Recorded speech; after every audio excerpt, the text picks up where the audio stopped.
అన్ని విషయాలు ఏమాత్రం అరమరకలు లేవు. మొత్తం మేము ముందర పెడతాం. మేము చేసే ప్రతి ఒక్క పని మీ యొక్క భవిష్యత్తు కోసం చేసే పని కాబట్టి మిమ్మల్ని అందరినీ భాగస్వాములు చేయడం మా ప్రధానమైన కర్తవ్యం ప్రజాస్వామ్యంలో. ఇది చేస్తూనే ఎప్పటికప్పుడు నిర్ణయాలు కూడా తీసుకుంటాం. ఎవరైతే తప్పుడు పనులు చేసి కడాన కంకర కూడా దొంగిలించారో అలాంటి వాళ్ళని క్షమించడం కరెక్ట్ కాదు. వీళ్ళకి అలవాటు అయిపోయింది.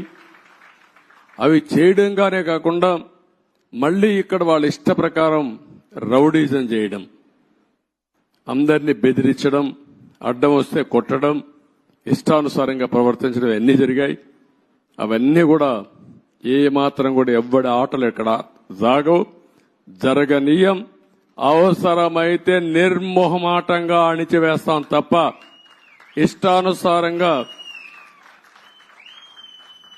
మేమేం చేసినా జరుగుతుంది. రౌడీజం చేస్తాం, రాజకీయాన్ని అడ్డం పెట్టుకుంటామంటే మాత్రం అది జరగలేకుండా చేస్తారని చెప్పి కూడా మీ అందరికీ హామీ ఇస్తూ మరొక్కసారి అందరికి కూడా ఇక్కడుండే రైతాంగానికి మనస్ఫూర్తిగా నమస్కారాలు.